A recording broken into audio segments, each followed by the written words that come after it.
Hello everyone, this is a video lecture for College Algebra Math 1314 Section 8.4.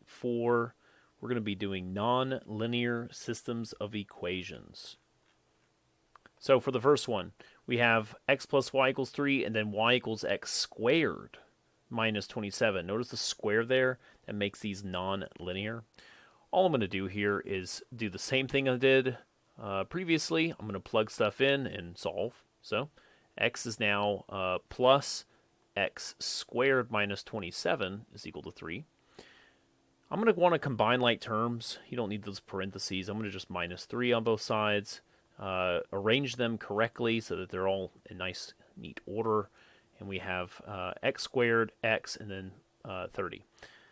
I want to factor. I want to factor these and find two answers. Notice that we're going to add to the 1, but we're going to multiply to the 30. So I think that'll make a 6 and a 5. Positive 6 and a negative 5 would make that plus 1 and then a negative right over there. Solve for x and y, or, well, solve for x. We'll solve for y in a second. So we got negative 6, and over here we get a 5. Cool. So the thing is when we have multiple answers, we need to solve for y for each of those individually. So I'm going to kind of like go back up to the top here and say, well, when we have a negative 6, I need to be able to plug in my y here and get something that's unique to that number. So negative 6 squared and then minus the 27. That's going to be a 36 minus 27. I think that's just a 9. But it's always best to verify, even though you know it. Well, it's good to check. And then same thing over here. I'm going to plug in the 5. So 25 minus 27 makes a negative 2, and that is okay. It's okay to have negatives. So I got a negative 6 comma 9, and then I also have a 5 negative 2, and all of this is your answer that you're going to put in your homework program. So 2 sets of points with a comma separated between them. That's your answer. You're good to go. Next question. Solve this thing.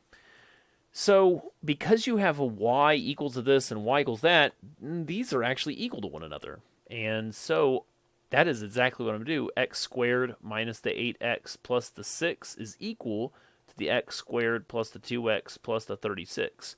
You know what's funny, though, is that if you minus x squared on both sides, they cancel. I'm going to also add 8x to both sides. Kind of like combine like terms. Just wanting to get like terms together. Minus the 36 on both sides. And so I've got 10x is equal to a negative 30. Divide by 10, and x is equal to 3. Well, negative 3, technically. We only got the one answer, and that's fine. So I'm going to plug it into either one. Let's use the top one, I guess. And so I have a negative 3 squared minus 8 times negative 3 plus the 6. That would be a 9. Positive 9. 2 negatives make a positive there. Positive 24. And then a 6. Again, I could probably do this in my head, but I am just making sure because I don't want to mess up. I got a 39. So I have negative 3 comma 39. Oops. There we go. 39. And there we go. One single answer. That's fine. Sometimes we get two answers. Sometimes we get one answer. It just kind of depends on the problem. So here's another one. It says solve. So again, I'm going to solve whatever method that you can use or I can use or whatever you want. I'm going to actually use addition method on this. And so I'm going to put a big old plus sign like that over it. So what happens is that these y's here cancel, make a 0. 45 minus the 27, again, I'm just verifying here, is 18. And so I actually have two of them. 1 and 1 makes 2, 2x squared. I'm going to divide by 2 on both sides. X squared is equal to 9. Square root to cancel the square. Remember, when you square root both sides, you got to have a plus and minus. Trying to make that look a little bit better. Plus and minus the 3. So what I actually have here is x equals a positive 3 and x equals a negative 3. Again, I'm going to plug those back into either one to be able to solve for the y. Let's use the top. Actually, yeah, let's use the top. That's fine. So I got a 3 squared and a y squared and a 45. So that's a 9.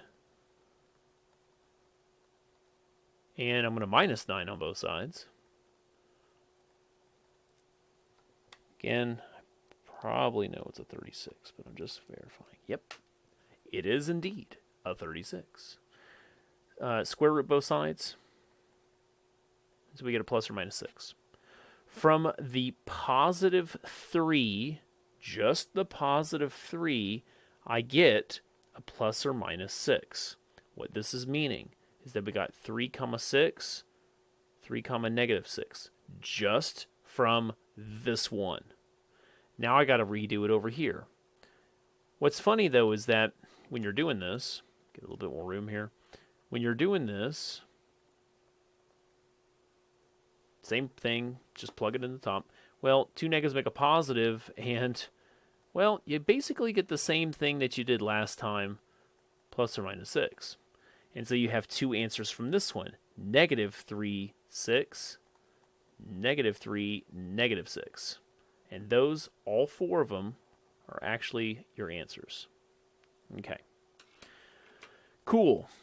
We have more problems, but I want to pause for a second here. With this particular problem, I want to go and show you Desmos. So, I'm going to try to remember myself. We've got a 45 and a negative 27. You're going to remember that for me, right? So, 45, negative 27. All right, so Desmos, graphing calculator, and I got an x squared plus y squared is equal to 45. And then I got an x squared minus y squared is equal to a negative 27. There we go.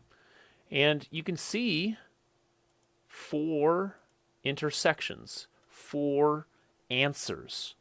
And again, you can like zoom out to see everything if you need to. You can move it around, whatever you need to do. Desmos is really easy like that. But the point is that I have 4 answers, and those 4 answers actually match up to what we just did by hand. So I guess the question is, do I have to do this by hand every time? No. You could just use Desmos. I'm doing it by hand because I'm making a nice recording for you. Number 4. It says solve. Every one of them says solve. So what do? I'm going to do a different method than what you've seen me do already. I'm going to do the subtraction method.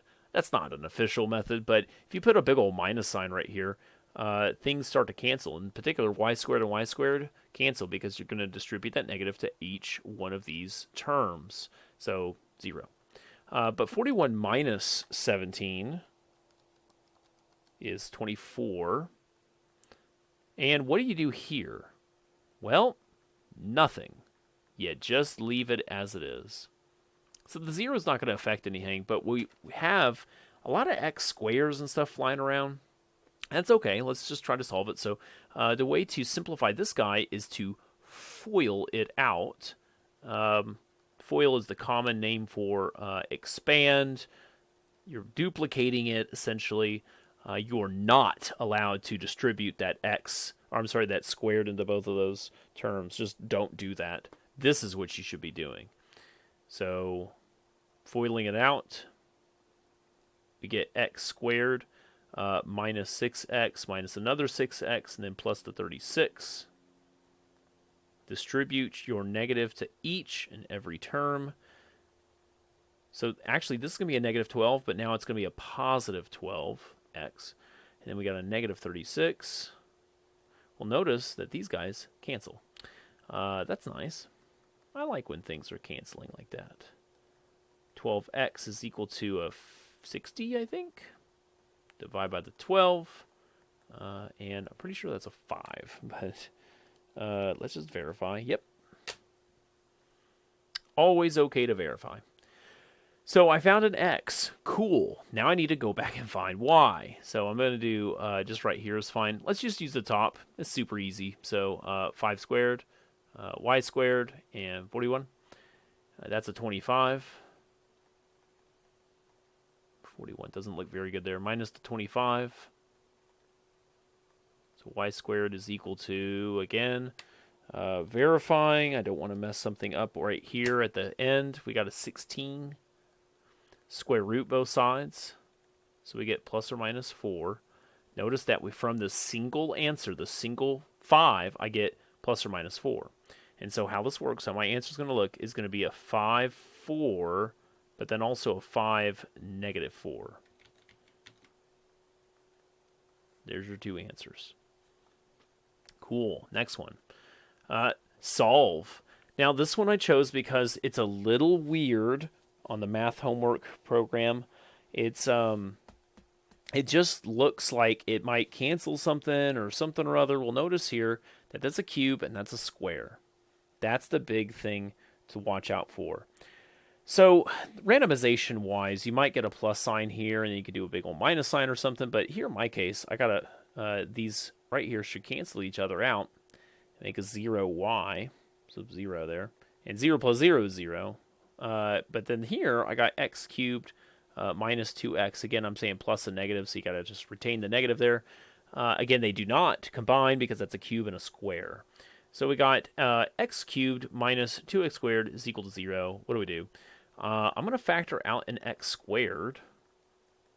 And what we have now is x equals 0 and x equals 2. Again, if there's no number, it's a 0. If it doesn't look like this kind of pretty factor stuff that we're really used to, it's just going to be a 0. Now, also notice that it's a multiplicity of 2. It's a touch point. And if you were to put this into Desmos graphing, you'll be able to see that. So, but we're not going that far. I mean, you can go pull up Desmos and see it for yourself, but I just wanted to show you how to get the answers. So I got x equals 0 and x equals 2, and we need to plug those back in to solve for y.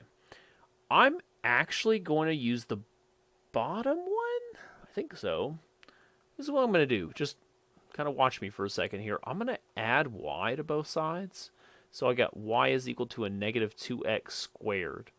I'm going to use that formula for each of these. And so then y is equal to negative 2 times 0 squared, y equals 0. But whenever I plug in the 2, I get 4, 8, negative. So I actually get 0, 0, and then I get 2, negative 8. There you go. Those are your two answers. Again, you could verify if you go to Desmos Graphing. It will show you all this stuff. No problem. This is the last question. It says we have a rectangle whose perimeter is 36 feet and the area is 80 feet, or 80 square feet. So find the length and the width. The homework program's a little weird here with the length and the width and how they're wanting you to input it. It's just, let's go find the numbers. It'll be fine. So perimeter, we need a formula for that. Notice that we have a rectangle, and I'm going to use x and y because, well, it's super easy to do that. My perimeter then is going to be an x, a y, an x, and then a y. So it ends up being 2 x's and 2 y's. For area of a rectangle, everybody knows this. It's length times width, and so x times y. Let me rewrite my two equations. I got 2x and plus 2y is equal to 36. And I got x times y is equal to 80. And they say solve. So there you go about doing this. I'm going to say that you can cancel a 2 out at the top with all these. So divide everything by 2, and it makes it easier. Minus x on both sides, let's say, and I got a y equals 18 minus x. I could take that and plug it in right here. X times 18 minus x is equal to 80. Distribute your x. And I want to make this look pretty, so I'm going to add x squared to both sides and minus the 18x on both sides. So then I get x squared minus 18x plus 80 is equal to 0. I definitely need to factor this. I'm looking for two numbers that add up to the 18 but multiply to 80. I think it's going to be 10 and 8. And that, I think that makes sense. So negative 10, negative 8. Two negatives will make a positive. And then again, when you take both of those negatives together and add them, you're going to get more negative. X equals 10. X equals 8. All right, what about y? And so what we need to do is now say, well, x equals 8. I need to solve for y. And then x is equal to 10. Now I need to solve for y. Here's an awesome equation. That's super easy. So y is equal to 18 minus 8. Y is equal to 10. So then the other one, I got 18 minus the 10, so y equals 8. Isn't that weird? We're getting the same numbers again. So your answers are 8, comma 10 and 10, comma 8? Basically, yeah. They're not wanting it in this format, of course. Here they're wanting you to like list them out and stuff like that. The way the homework program's going to want it is they want the smaller and the larger. Or it might be the larger and then the smaller. I don't know. But the smaller value is 8. The larger value is a 10. And that's it. So it's not X, not Y. Because again, a rear rectangle could be this way. And then you would have your 8 and your 10. Or you could have it this way, and there's your 10, and there's your 8. So either way, it's the same rectangle. It's just the way you first drew it. I draw things horizontally. Maybe you drew a vertical one. Doesn't matter. Smaller, larger. There you go. Done. Could you have done all this in Desmos? Yes. And with that, I'll leave you. Thank you very much, and have a great day.